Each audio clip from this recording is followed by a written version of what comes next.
Assalamualaikum warahmatullahi taala wabarakatuh.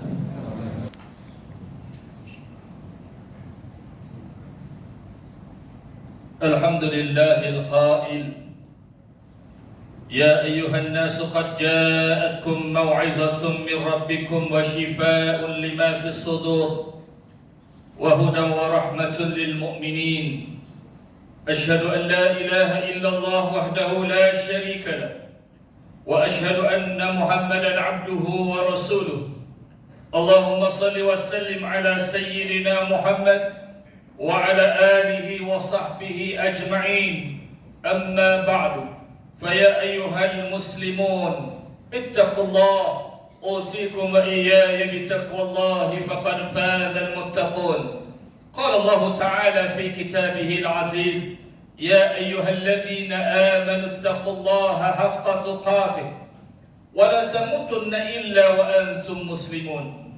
Muslimin yang dirahmati Allah Subhanahu wa taala, saya mengingatkan diri saya dan mengajak tuan-tuan sekalian agar sentiasa berusaha meningkatkan ketakwaan dan keimanan kita kepada Allah Subhanahu wa taala serta patuh melaksanakan sunnah Rasul sallallahu alaihi wasallam.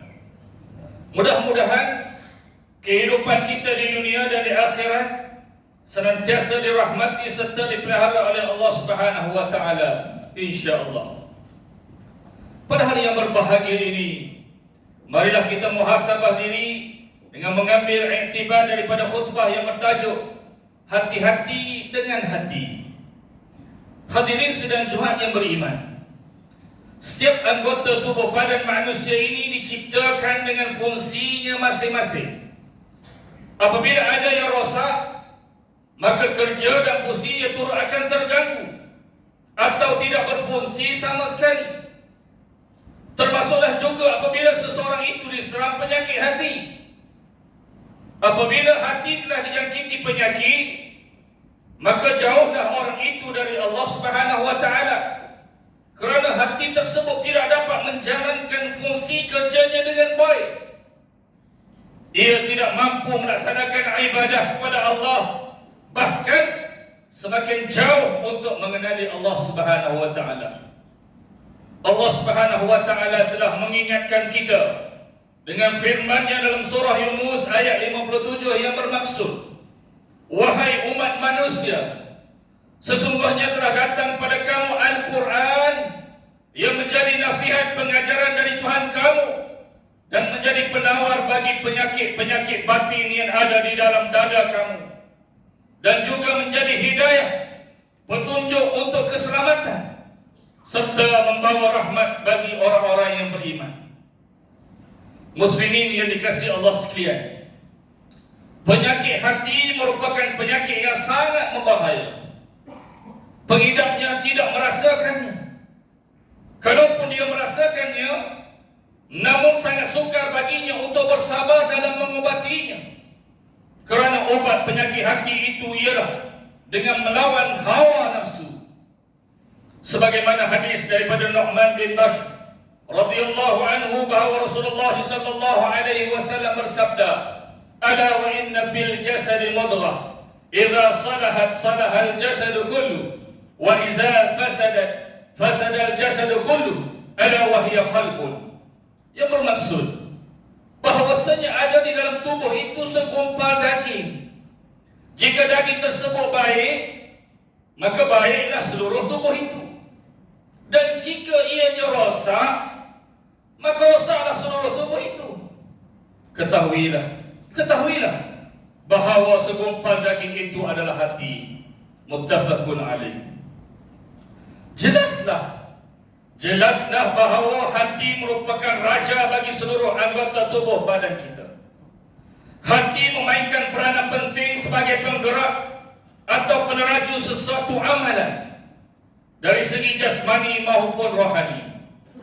Jika seseorang itu memiliki hati yang bersih, maka setiap amalan yang dikerjakannya akan menjadi sempurna dan terbaik.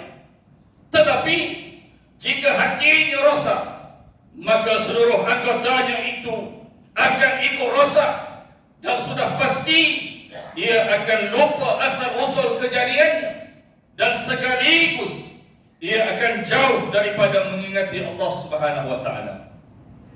Inilah penyakit umat zaman bersamaan.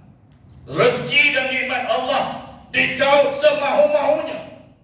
Tetapi sayang, sungguh berat untuk bersyukur dan berterima kasih kepada Allah Subhanahu wa taala yang Maha Pengasih dan Maha Penyayang serta Maha Pemberi.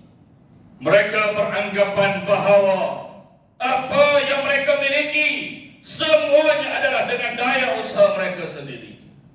Hadirin yang dirahmati Allah sekalian, justru marilah kita renung sejenak bagaimanakah dengan hati kita. Adakah ia tergolong dalam kategori jenis-jenis hati yang dinyatakan ini? Antaranya, pertama, hati yang hidup, iaitu yang selamat dari berbagai penyakit dan kerosakan.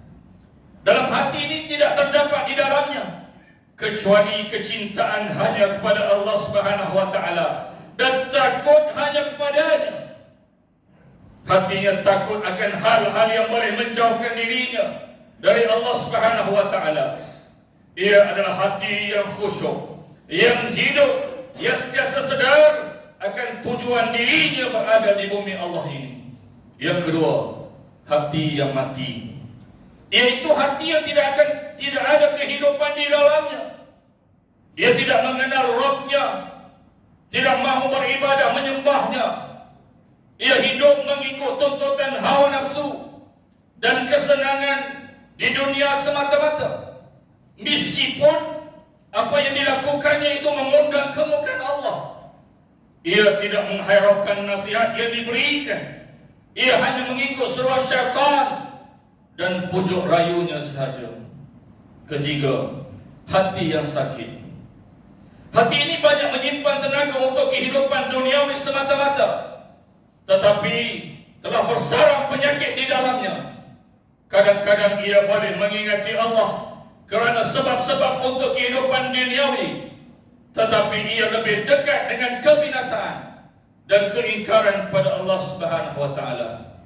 Muslimin sekalian, setelah kita mengetahui keadaan dan kategori hati kita, maka segeralah cari penawar atau ubat yang boleh mengembalikan kesihatan dan kesucian hati kita itu daripada. Kerana setiap penyakit itu ada penawarnya. Begitu juga hati yang sakit ada penawarnya. Antaranya ialah pertama, zikrullah, khususnya tidak meninggalkan salat fardu dan segala ilmu fardu ain. Firman Allah Subhanahu wa taala dalam surah Al-Ahzab ayat 41 dan 42, Ya ayyuhalladzina amanu zkurullaha zikran katsira wasabbihuhu bukratan wa asila.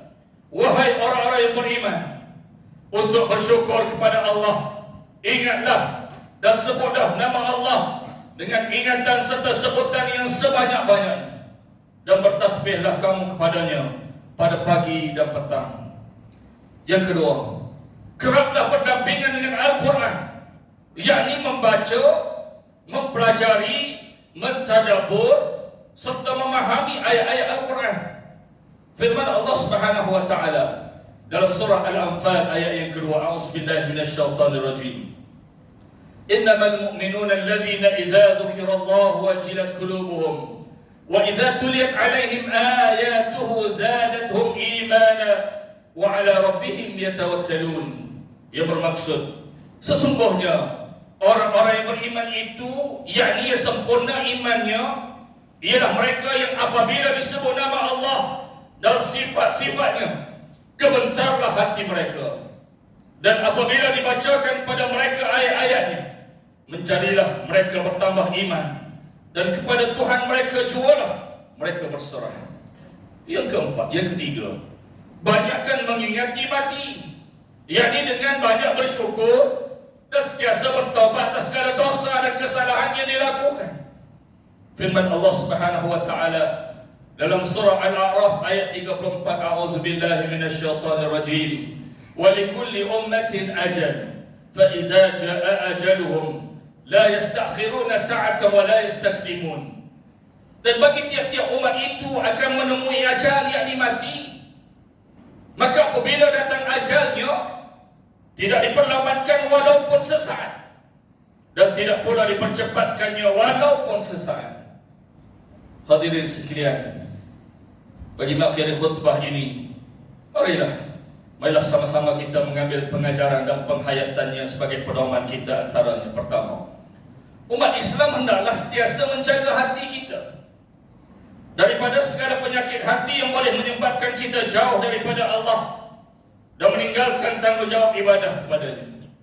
Yang kedua, umat Islam hendaklah sentiasa menghidupkan hati kita dengan sentiasa mengingati Allah Subhanahu wa taala dengan cara memperbanyakkan berzikir, membaca, mentadabbur Al-Quran serta bersyukur atas segala nikmat yang Allah anugerahkan kepada kita. Ketiga, umat Islam hendaklah mengingati kematian supaya menjadi pendorong pada kita untuk menjadi seorang hamba Allah yang saleh, yang baik untuk agama, keluarga, masyarakat, negeri dan negara. A'udzubillahi minasyaitonir rajim. Wa minan nasi man yaqulu amanna billahi wa bil yawmil akhir wa ma hum bimu'minin yukhadi'una Allah wal ladzina amanu wa ma yakhda'una illa anfusahum wa ma yash'urun fi qulubihim marad fazadahum Allahu marada wa lahum 'adzabun alimun bima kanu yaksibun. Dan di antara manusia dia berkata, kami telah beriman kepada Allah, kami telah beriman kepada hari akhirat, padahal mereka sebenarnya tidak beriman. Mereka hanyalah memperdayakan Allah dan orang-orang beriman, padahal mereka hanya memperdaya dirinya sendiri, sedang mereka tidak menyadari dalam hati mereka, yakni golongan yang munafik itu, terdapat penyakit syak dan hasad dengki. Maka Allah tambahkan lagi penyakit itu kepada mereka, dan mereka pula akan beroleh azab seksa yang tidak terperi sakitnya, dengan sebab mereka berdusta dan mendustakan kebenaran. Al-Baqarah ayat 8 hingga 10. Barakallahu li wa lakum bil Qur'anil azim wa nafa'ani wa iyyakum bima fihi min al-ayati wa dhikril hakim wa taqabbala minni wa minkum tilawatahu innahu huwas sami'ul alim. Aqulu qawli hadha wa astaghfirullahal azim li wa lakum wa lisa'iril muslimina wal muslimat fastaghfiruhu innahu huwal ghafurur rahim.